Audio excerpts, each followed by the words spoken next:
That's fine. Good afternoon. This is Committee on Education. Today's date is January the 31st. It's 2:00 p.m. and we are in conference room 309. First agenda of the year. First up, we have HB 54 with regards to the Department of Education and National Certification Incentive Program for our psychologists. First up, we have DOE Superintendent Hayashi in support or representative. Thank you for being Aloha, here. Chair Woodson and Vice Chair Martin and committee members. So the department stands on its written testimony in support of this measure. So we're here to answer questions. Thank you. Thank you so much for being here. Okay, next we have HSTA providing testimony in support. We have the National Association of School Psychologists providing testimony in support. We have Hawaii Association of School Psychologists in support via Zoom. Not here. Not present. Okay, we'll go on. We also have Hey A Coalition providing testimony and support, also on Zoom. Okay, we have the Republic of Hawaii in opposition, HGEA in support. We have Hawaii Children's Action Network speaks in support. We have several individuals,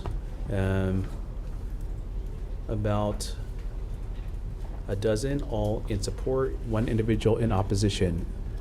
Is anyone here wishing to testify on HB 54 with regards to school psychologists? Okay. Seeing none, member, are there any questions?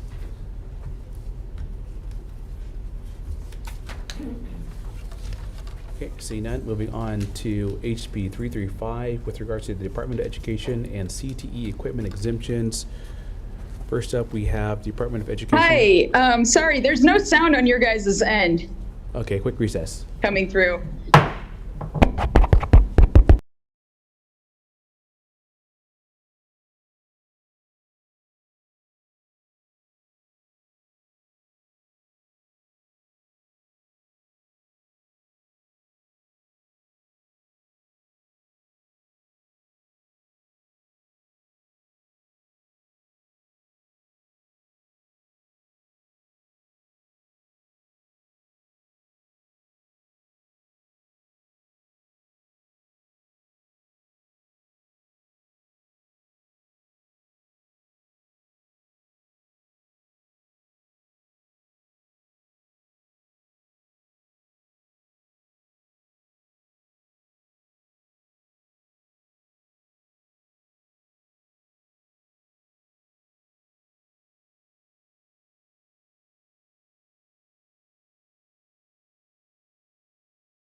Good afternoon. Reconvening the Committee on Education. We have some technical issues that we think are resolved right now. We want to notate that the Hawaii Association of School Psychologists is here on Zoom. Again, because of procedural issues, we did move on to the next bill. We have your testimony, Leslie, so thank you so much for joining us today. Again, moving on to the next bill, HB 335, Department of Education and Procurement, and the Department of Education and CTE. So I'm not allowed to do my live Equipment testimony. Exemptions. No, because we've already moved on. Apologies. We're not allowed to go back. But thank you for being here, and we appreciate your testimony. Okay, first up, we have the Department of Education providing testimony and support. Aloha, Chair Woodson, Vice Chair Martin, and members of the committee. Keith Hayashi, Superintendent of Education, testifying on behalf of the Department of Education. The department stands on its written testimony. The department supports the increased flexibility in the procurement process, but requests that this flexibility be not limited to career and technical education equipment. Our specific amendments are requesting the insertion of language from Senate Bill 1518 that would create greater procurement flexibility for all of our schools as they grapple with the rising cost of goods, services, and construction, and acknowledging that educational materials in the 21st century go beyond textbooks and printed materials and include digital resources and tools that are costlier items. Thank you for the opportunity to testify. Thank you so much, Superintendent, for being here. Next, we have SPO providing comments. State Procurement Office. Okay, we also have individual testimony from Mr. Fitzpatrick providing testimony support. That's all I have on my list. Is there anyone here wishing to testify on HB 335? Seeing none, members, any questions? Okay, seeing none, moving on to HB 388. Department of Education adopts national standards for instructional material accessibility for all DOE students.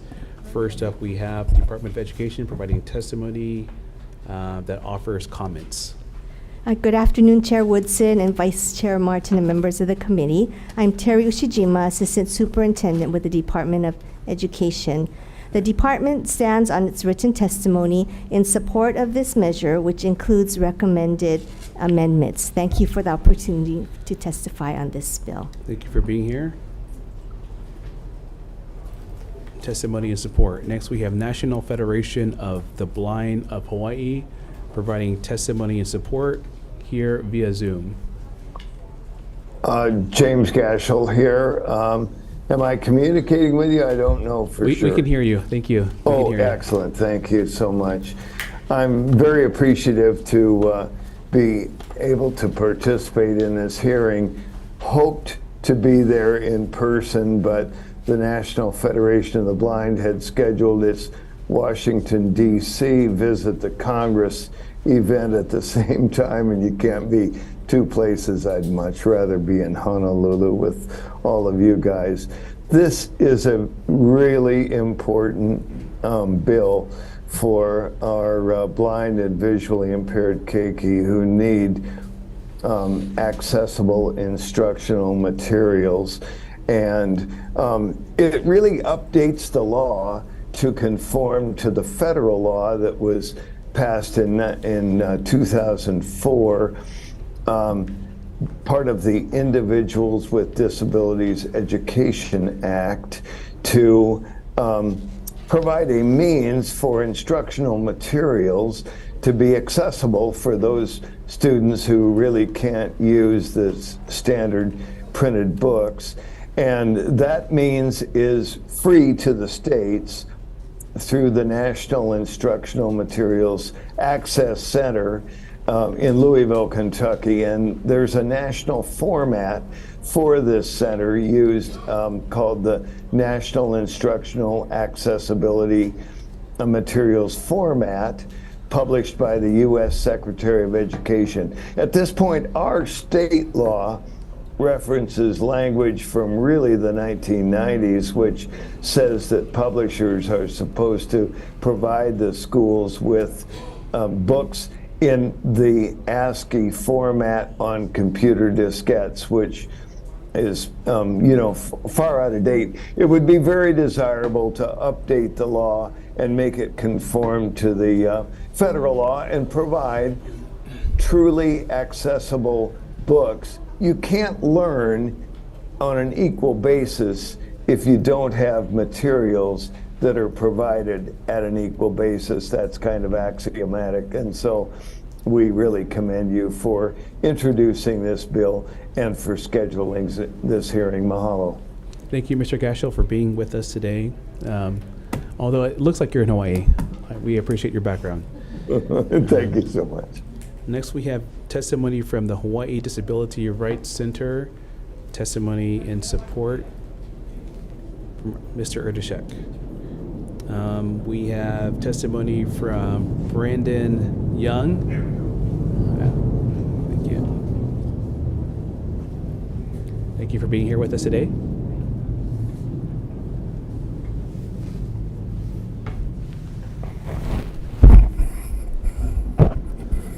Thank you for allowing me to testify. I'm here testifying in support of the bill.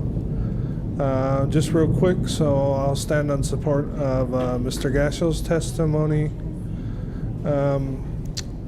We're here just to move the regulations into the 21st century so that blind kids are able to get their textbooks and education materials at the same time as the rest of all their children in the classroom.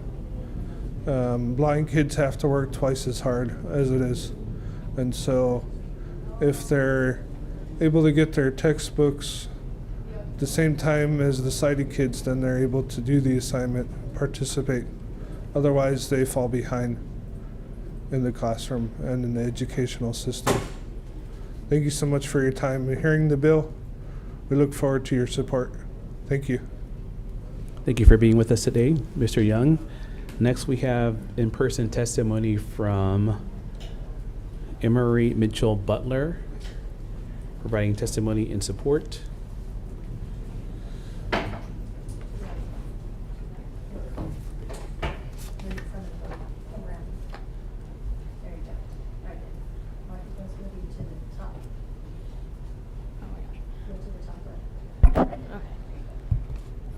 Hello, members of the committee. Thank you for allowing me to testify today. I'm testifying in support of this bill. My name is Emery Mitchell Butler, and I'm a junior at Kalaheo High School over on the windward side. I also have a genetic disorder known as Leber congenital amaurosis. It's a big word, but it basically just means that I'm blind, and I've been so since birth. And as a blind student, I learn with Braille and with tactile graphics.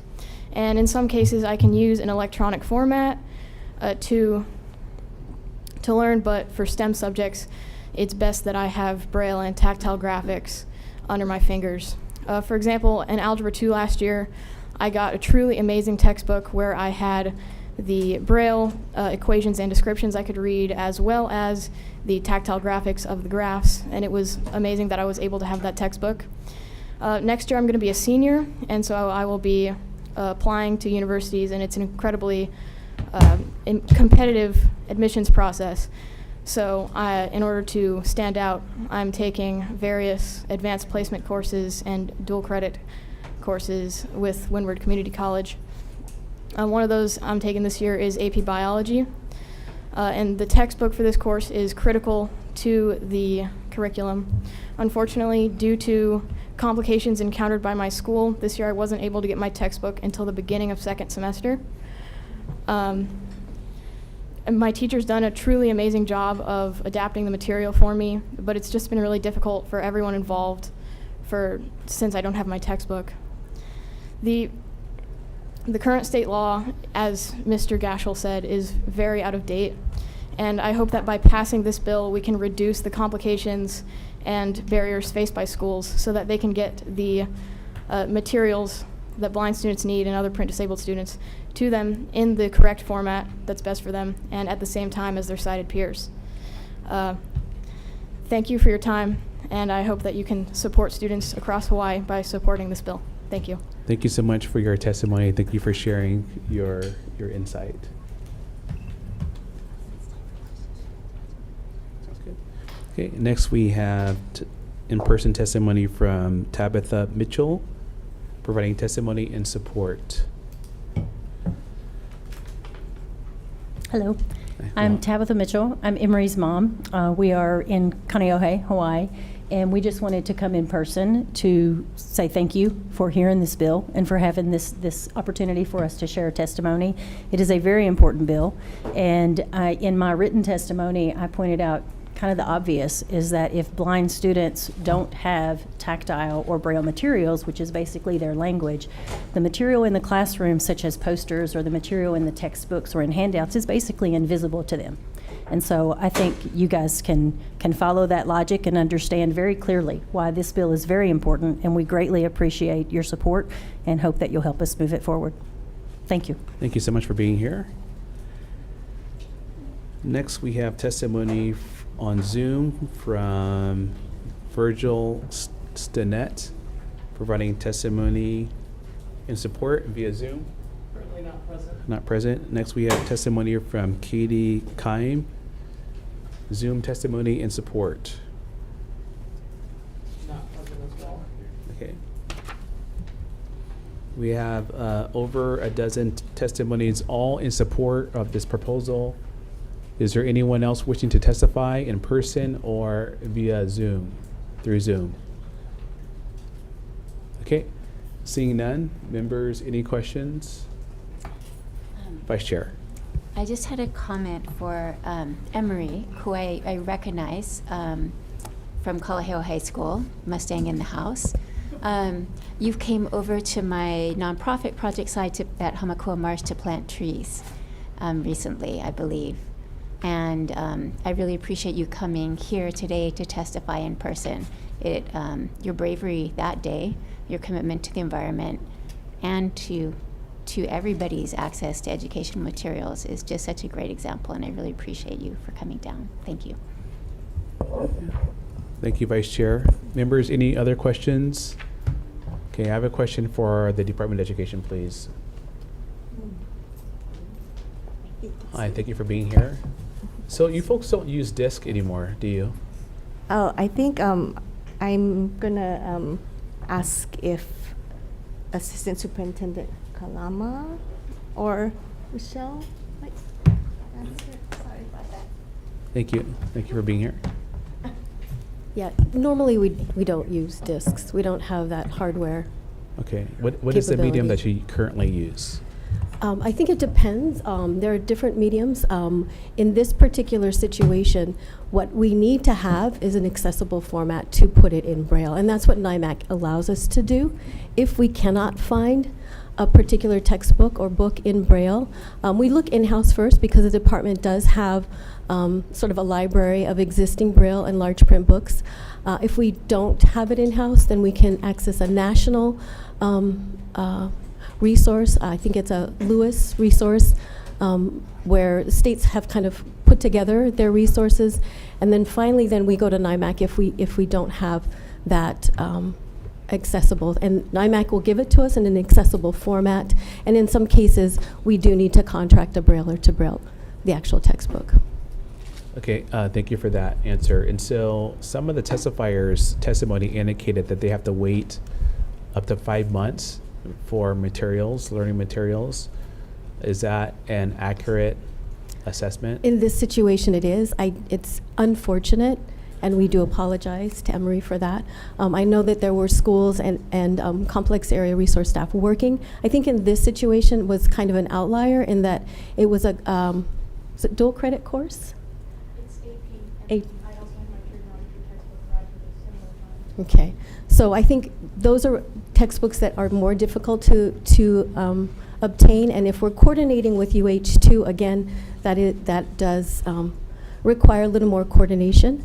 We are committed, however, to look at schedules ahead of time and work on this ahead of time. Most of the time, we're able to do that. We don't always, obviously, that hasn't always been the case. Okay, because there are others that testify that they were waiting for learning materials as well. Okay. So We'll thank you. look into that, definitely. Thank you for your attention. Members, any other questions? Okay. Seeing none, we will move on to the next proposal, HB 69. This is regarding the after-school program. It's a straight appropriation bill. First, we have DOE providing testimony and support. Good afternoon, Chair Woodson, Vice Chair Martin, and members of the committee. I'm Tammy Chen, Deputy Superintendent, standing on our written testimony in support. All right, thank you so much. Next, we have Eva Mackay Middle School providing testimony and support. Not here. We have Hawaii After School Alliance in-person testimony and support. Hi, good afternoon. I'm Paula Adams with the Hawaii After School Alliance. Thank you, Chair, Vice Chair, members of the committee. I am here in support of this measure. As you know, if you have kids in school, how important to support middle and intermediate kids and students. We know that it's a critical age for them to be engaged and ready to learn. And also to make a point that REACH, the program that is in this measure, is the only after-school program that is funded with the state dollars. So I ask you to support this measure, and that's it. Thank you so much. Thank you very much, Paula. Next, we have Wendy Botello Cortez from the Island of Hawaii YMCA. Okay. In support, and Alec Marentic from Hawaii Association of School Psychologists in support.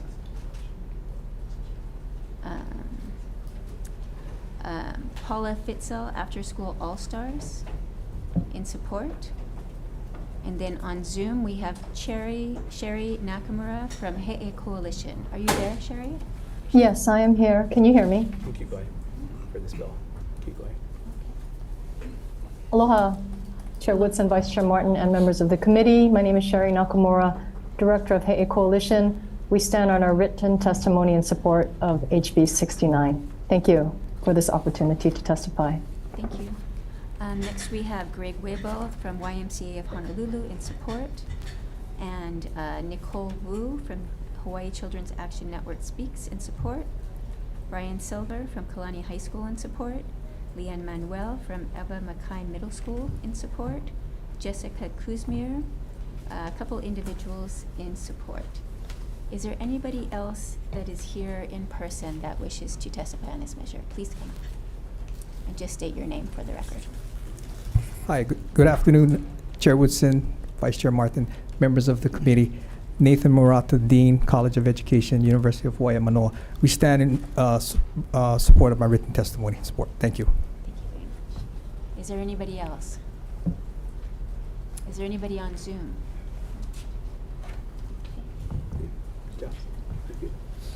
Okay, next we have HB 503 regarding computer science coursework, curricula substitution towards graduation requirements. First, we have the Board of Education providing testimony, providing actually comments. They are not here. Department of Education providing testimony, also providing comments. Good afternoon again, Chair, Vice Chair, and members of the committee. Terry Ushijima, Assistant Superintendent from the Department of Education. The department respectfully offers comments on HB 503. Thank you for this opportunity to testify. Thank you so much, and I appreciate your comments as well with the Board of Education. Is very illuminating. Thank you so much for being here. Next, we have Hawaii Kids Can providing testimony and support. Mr. Miyashiro. Aloha. Aloha, Chair Woodson, Vice Chair Martin, and members of the committee. Hawaii Kids Can stands on our written testimony in strong support of HB 503. We did want to say mahalo to the legislature for your consistent support for computer science access and equity. Thanks to your leadership and strong efforts by the DOE, local educators, and organizations including Code.org and STEMWorks, Hawaii has built strong momentum. However, there is more work to be done, especially for female students and access during elementary school. We do want to note that the Hawaii Board of Education could make the changes in HB 503 themselves, but these items have yet to be added to a meeting agenda in recent years. Thank you for your consideration. Thank you so much for being here. We have Zoom testimony from Julie Oda providing comments. They do not appear to be here. No, they're here. Hi, I'm here. Okay. Thank you for joining us. Thanks. I'm Julie Reyes-Oda, a high school math teacher at Nanakuli High and Intermediate School and former HST Leeward president.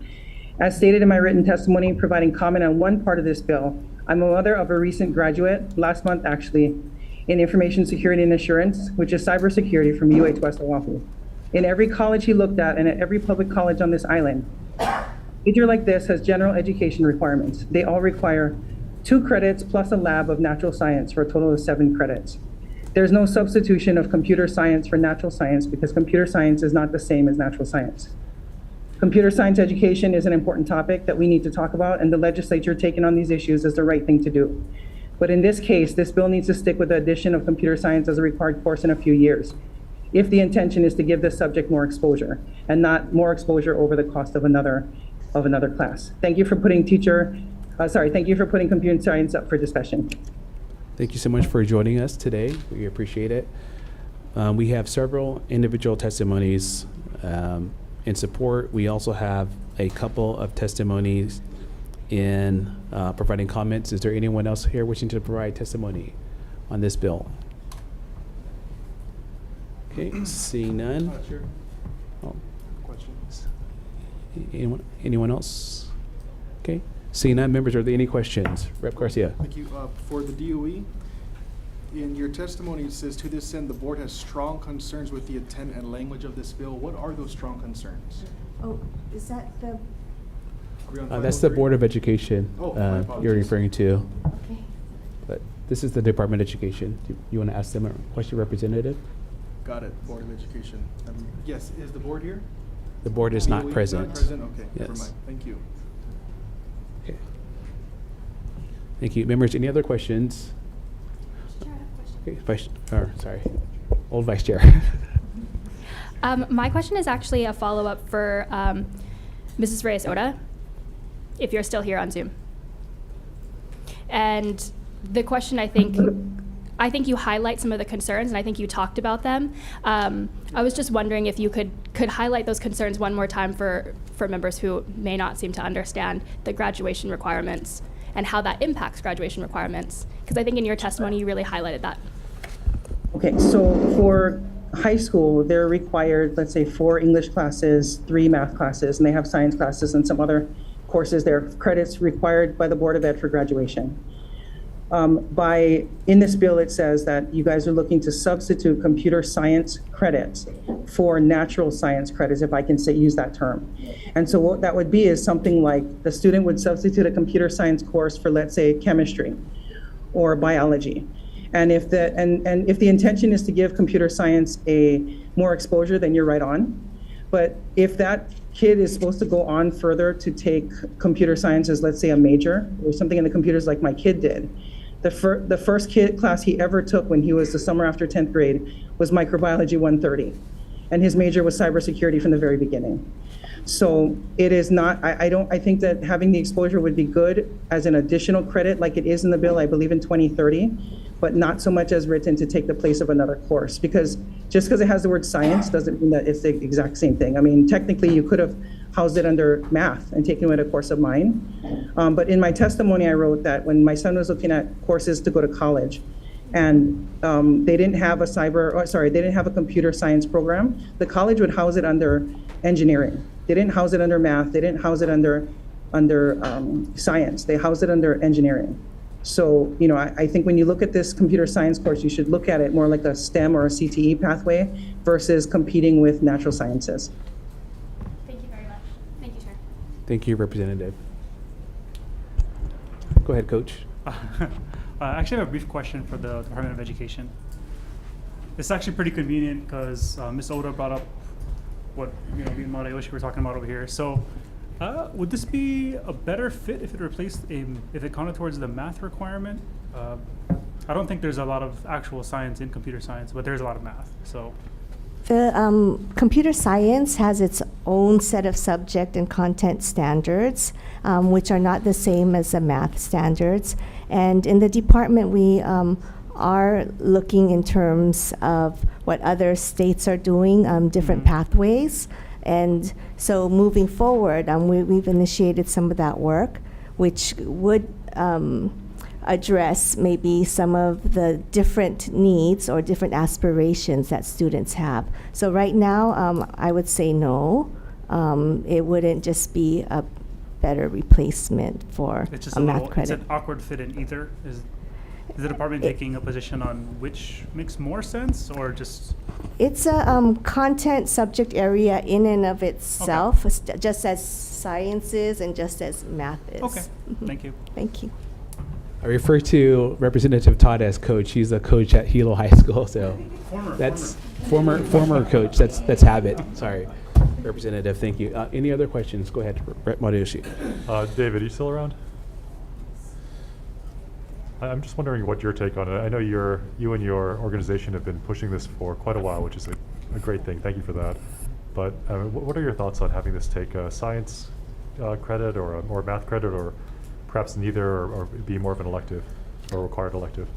Yeah, and I did want to acknowledge the good work happening at the department, and so we do defer to them and their recommendation. I do think there's some national research showing that when math credits, for example, are allowed, that it does open up opportunities for specifically underrepresented groups of students, including girls. If you're able to satisfy the credit with computer science exposure versus calculus, which most kids will never use, it's a good opportunity for those students to see the value in it, and that does lead to more of those underrepresented students, pursuing it in higher education. But for this particular bill, we do defer to the department. But so the overall national kind of trend has been more to count this as a math credit rather than a science. Is that what you're saying in high school? I don't have the specific breakdown off the top of my head, but I do believe math is one of the most common, especially in those states or districts where that fourth credit would be something more advanced, like calculus or pre-calculus. Okay, thank you. Mm-hmm. Thank you, Representative. Members, any other questions? Okay. Seeing none, moving on to the next bill. We have HB 250. This is relating to the Farm to School program and procurement. First up, we have DOE providing comments. Good afternoon, Chair, Vice Chair, Excuse members me, of the supporting the committee. intent. Thank you. Thank you. Continue. Okay. Yeah. Good afternoon. Kurt Otaguro, Deputy Superintendent, testifying on behalf of Superintendent Hayashi and the Department of Education. So thank you very much. Department stands on its written testimony. We support the intent, obviously, of this bill. We absolutely support local, legal grown foods and food producers. There are some measures in the bill or statements in the bill that probably we would question whether it's appropriate or practical when we start to regionalize and require things grown in a certain region be cooked in that certain region.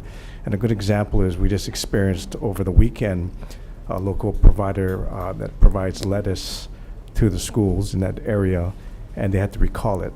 And unfortunately, and so they did, but we were not able to replenish that with the same lettuce. And so the result is, we get caught with not serving lettuce to the schools that time. So I think it's a capacity thing that we want to talk about, and where it makes sense for us to regionalize in rural areas, as we know, versus a centralized kitchen concept. We absolutely want to have more dialogue on that and support it, but we're in full support of the intent of this bill. So thank you very much. We're here to answer any questions. Thanks. Thank you for being here. Next, we have the Hawaii Department of Agriculture providing testimony, actually providing comments. They are not here. We have Hawaii Farm Bureau in person.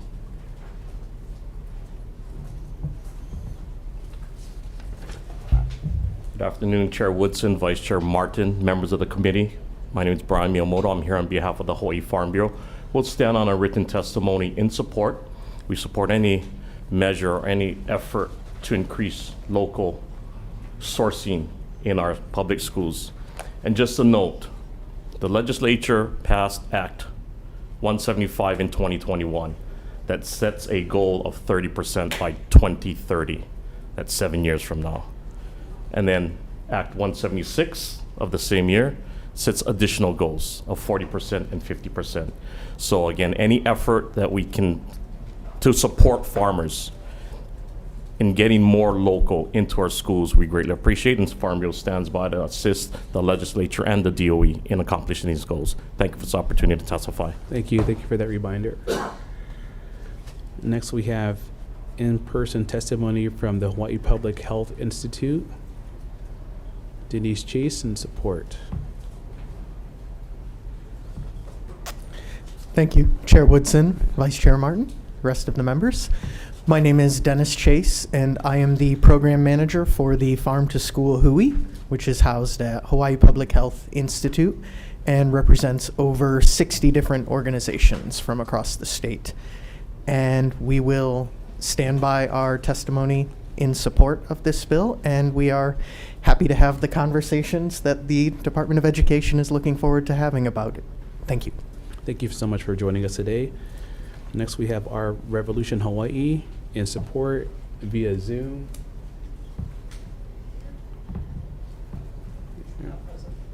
Thank you. We have individual testimony from Keone DeFranco, providing testimony in support via Zoom.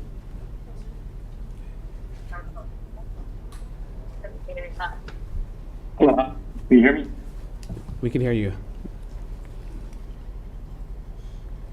We can hear you. Go ahead. I'm testifying in favor of this bill. My name is Keone DeFranco, and I'm testifying in favor of HB 250, an effort to regionalize our farm to school initiative and bring locally sourced and healthy food to our children. This initiative will also provide economic benefits to our local school systems and economic growth for our local farmers, which is critical as we attempt to fix our food system. Mahalo. Thank you for joining us today. Next, we have Zoom testimony from Sarah DeGracia, providing testimony and support via Zoom. Thank you. And we have about 3 pages of testimony, all in support for this particular proposal. Is there anyone else wishing to provide testimony for HB 250? Seeing none, members, any questions? Rep. Prusso. I have a question for the department. Thank you for being here. So in December 2021, the department shared with the legislature a report, and in it, there was a section entitled "Increasing Procurement of Locally Sourced Products," and the language of the report reads that the school food services branch will collaborate with key stakeholders such as the Department of Ag, the Hawaii Farm Bureau Federation, food hubs, food distributors, and individual farmers to assess the types of available products that are locally grown. From this assessment, SFSB will be able to create and build new menus that incorporate more local products into school meals. So I'm wondering, that was December of 2021. It is currently February 2023. We have not yet received that assessment. I'm wondering as to the status of that assessment, and then the follow-up steps that you also promised to complete. Sure, thanks for that. And I know that has been discussed. I know that you have met. Yes, Tanaka, do you know the status of the actual report submission back to the legislature? So it's the assessment of the types of available products that are locally grown. Yeah, so it's a 2-step alignment. So the first thing we're looking at is our menu alignment, which adjusts to the federal standard that's required in terms of sugar and salt and all of that. So we're aligning menus.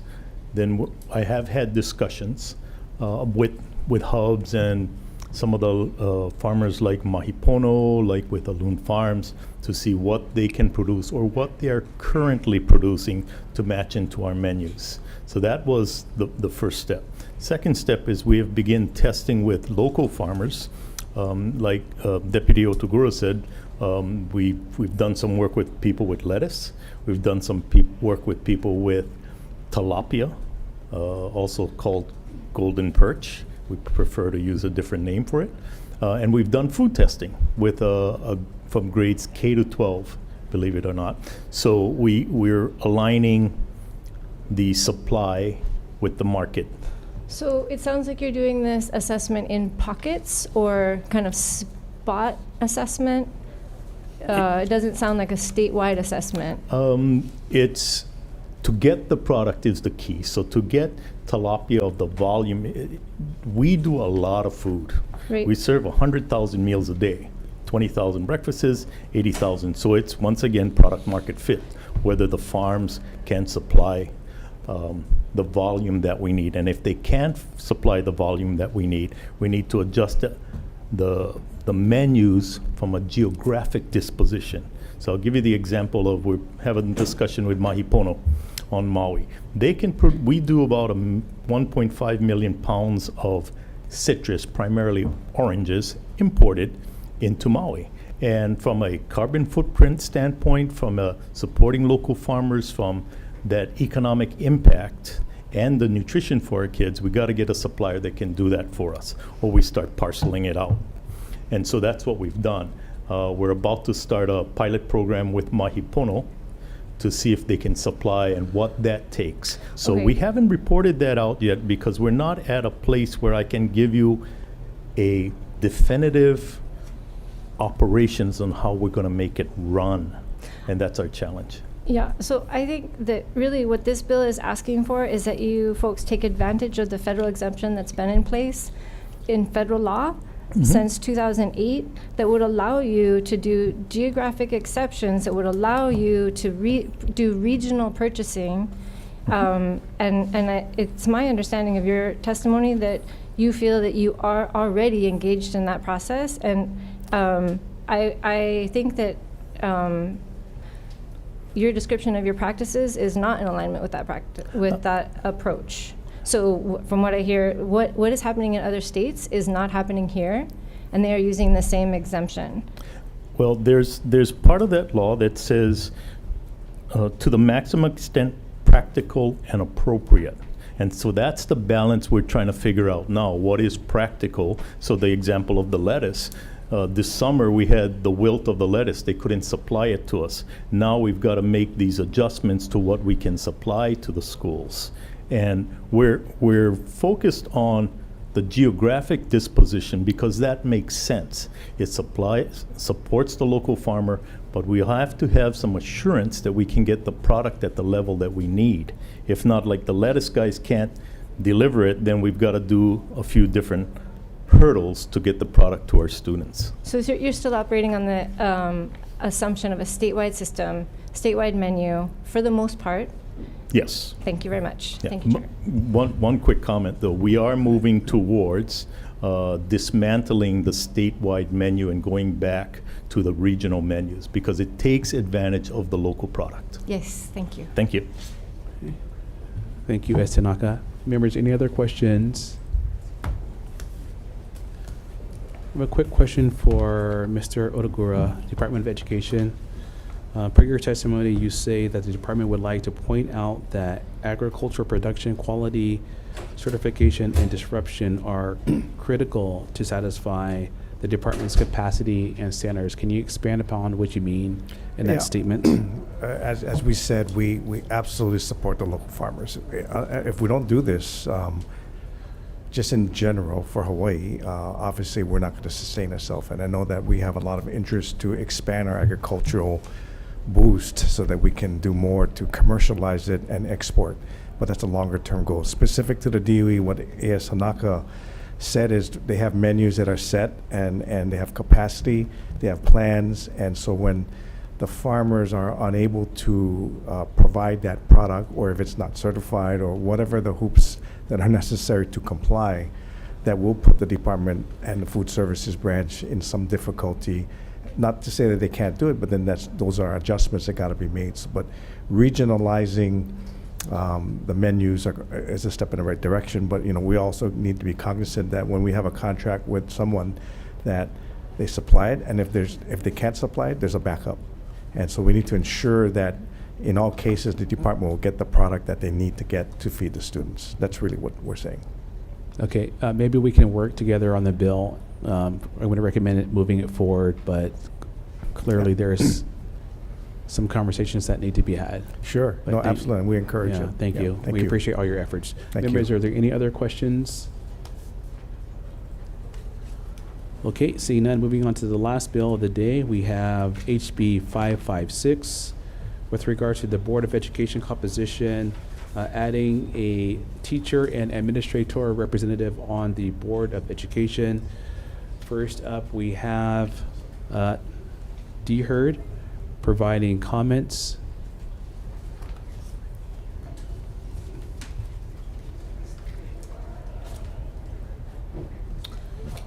Aloha, Chair Woodson, Vice Chair Martin, and members of the committee. I'm actually here in my capacity as the acting chief negotiator, and the Office of Collective Bargaining appreciates the intent of House Bill 556. However, we would like to point out several concerns that we have and provided comments in our written testimony. I'm available to answer any specific questions you might have about those concerns. Thank you for being here. Next, we have Democratic Party of Hawaii Education Caucus providing testimony and support. Not here. We have HSTA testimony and support.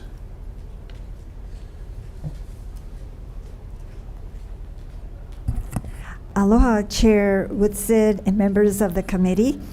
I'm Laverne Moore, HSA teacher lobbyist, and I'm speaking on behalf of our president, Osa Tui Jr., president of the Hawaii State Teachers Association. The Hawaii State Teachers Association strongly supports House Bill 556, as you have our written testimony.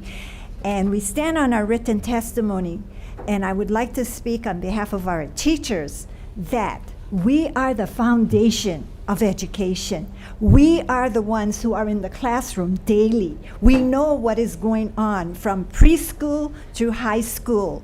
And if you notice, the Board of Ed is not here to answer questions. Why is it that teachers do not have a say on something that is so critical? We are educating the future of tomorrow. We should be there giving input. We are not asking for a vote. We are asking for the chance to give input so that legislators would know what's going on when you ask questions. You need the teacher there to speak up for what is truly happening in the classroom. Thank you. Thank you so much for your enthusiastic testimony. We appreciate it.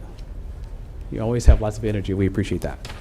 Okay, next we have testimony from Mr. Fitzpatrick, providing testimony support. Not here. Actually, there's no other individuals here. All testimony, however, is in support from about a half dozen people. Members, are there any questions? Questions? Okay, Vice Chair. I have a question for the negotiator, Deher. I can see the benefit of having teachers and school administrators involved in conversations to give their perspective. During those conversations, I can also see the conflict for contract negotiations. Can you see any way that a balance could be found, that they could be available for, content input, and yet, perhaps present in some types of situations and not in others? Or can you see any way it could work? I don't see that there is a way that you could carve out certain topics to not discuss during board meetings, or that it wouldn't create a conflict. Our collective bargaining agreements require that the employer consult with the exclusive representative for these different groups when there are policies that affect employer-employee relations. So the consultation process is with the union, not with the individual employees, or in this case, with the representative. So I believe there are already checks and balances in place so that the employer already is required to consult with those individuals collectively when there are issues that require teacher or administrator input. But my concern is from the collective bargaining standpoint, and when we negotiate contracts, those are confidential negotiations, and it would be problematic to have members of those employee organizations present on the other side of the table when we're negotiating or discussing the employer's proposals or negotiating strategy, that sort of thing. Thank you. Go ahead, Rep. Capella. Thank you so much. Thanks for your testimony. One thing that I think you may be overlooking, though, is that a teacher or an educator, if we can't, or an administrator, if we can't legislate that, they can always recuse themselves from those discussions. To protect I suppose themselves. they could, but we would need to insist that that occur, not just that they voluntarily recuse themselves, but that they're, statutorily excluded from any of those conversations. Well, Because if then you would leave insist, it to then I that think it's individual. something that we can legislate. Perhaps, but I think that would be Thank you. problematic. Thank you. Okay, any other questions? Okay, seeing none, we will recess for DM. Recess.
Thank you so much for reconvening for decision-making on several bills.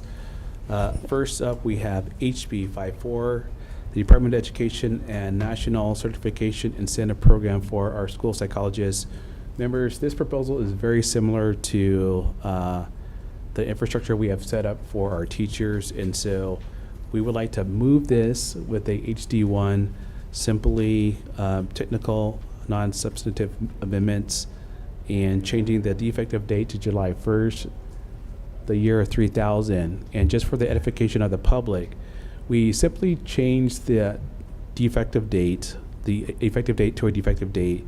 The effect basically is that it allows and forces discussion to go to conference, and that's because we don't want a bill signed into law that has a effective date of the year 3000. And so it's just a safety check on the proposal, and it makes the House and Senate come together on final language. Okay, so members, any questions, comments, concerns? Vice Chair for the vote, please. The Chair recommends voting on passing HB 54 with amendments. Chair, Vice Chair vote aye. Rep. Capella. Aye. Rep. Martinez. Aye. Rep. Matsuyoshi. Aye. Rep. Peruso. Oh, excused. Rep. Quinlan is also excused. Rep. Todd. Aye. Rep. Garcia. Aye. Chair, your recommendation is adopted. Thank you, members. Moving on to HB 335, which is with regards to the Department of Education and CTE equipment exemptions. I appreciate and understand the concern of the Department of Education and wanting to make the exemption applicable, more broadly speaking, to the entirety of equipment and programs. However, I think offering such a blanket exemption would raise concerns from various stakeholders.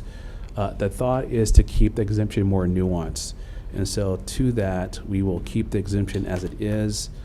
And this will actually afford us opportunities to continue to build out our CTE offerings within our DOE school system.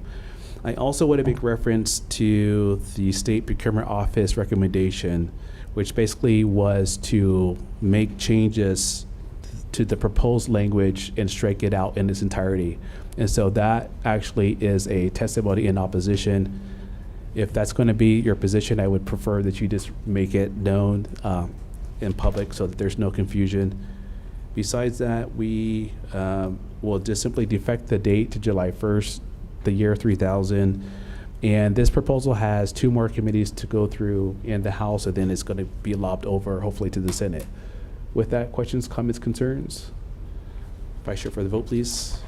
Chair recommends passing HB 335 with amendments, seeing that Representative Quinlan and Peruso are excused for the duration of the hearing unless we state otherwise.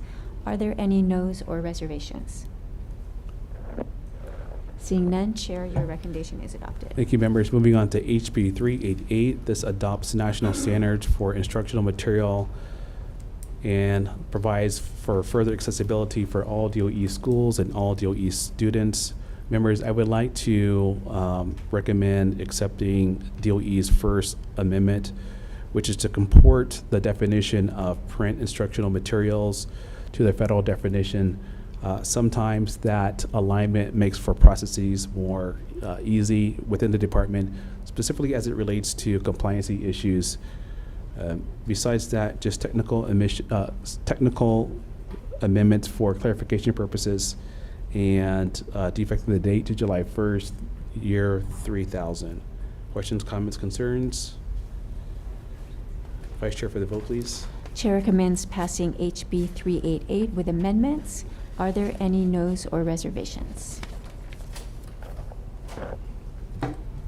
Seeing none, Chair, your recommendation is adopted. Thank you, members. Going on to HB 69, this is the after schools program. It simply provides more funding. This is a good bill. We're going to recommend blanking out the amount, the dollar amount, and inserting it into the committee report. So again, for the edification of the public, that is just a procedure.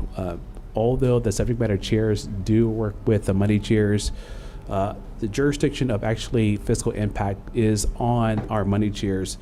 they have to look at the totality of how much resources that we have available to us and determine how much funds are allocated to any particular proposal. And so we want to blanket out, allow the money chairs the opportunity to see how much funding is received. Besides that, we will defect the date to July 1st, 3,000, which is going to be standard for most of the bills. Questions, comments, concerns? Vice Chair for the vote. Chair recommends passing HB 69 with amendments. Are there any noes or reservations? Seeing none, Chair, your recommendation is adopted. Thank you, members. Moving on to HB 503, Computer Science Coursework Credit Substitution and Department of Education coursework. Members, I would like to take BOE's recommendation from Chairman Arakaki. He argues in his testimony that currently, as the bill is drafted, it would change the graduation requirements. And in retrospect, I do concur that this is something that's probably best handled through the Board of Education.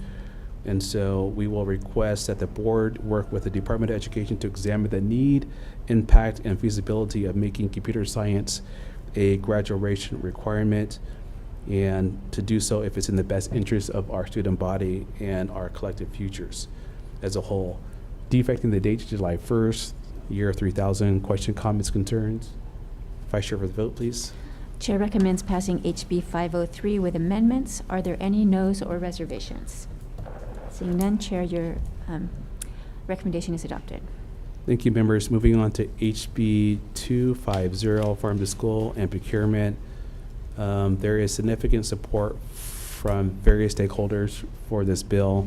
However, there does need to be some more conversations that happen between the department and various stakeholders. But for now, because we don't have time to have those discussions, we would like to push the bill forward, defecting the date to July 1st, the year 3000. Questions, comments, concerns? Vice Chair for the vote.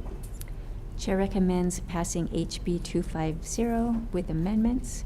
Are there any noes or reservations? Seeing none, Chair, your recommendation is adopted. Thank you, members. Moving on to the last bill of the day, HB 556, regarding Board of Education membership and adding a teacher and administrator position, representative position to the Board of Education. I am going to request passage of this bill and asking the Judiciary Committee to consider looking at some of the concerns raised by the Office of Collective Bargaining. I think there is also some strong arguments made to the fact that if a representative is in a situation to where there is potential conflict, they can speak to the chair or the sub-chair and ask if there is a conflict. The chair can go ahead and recuse them from that discussion. That's also true of if there is any potential information that would have a negative impact or on collective bargaining. And so would like to pass this forward, defecting the date to July 1st, 2003. Was it January 1st? July 1st, the year 3000. Questions, comments, concerns? Vice Chair for the vote. Chair recommends passing HB 556 with amendments. Are there any noes or reservations? Seeing none, Chair, your recommendation is adopted. Thank you. Adjourned.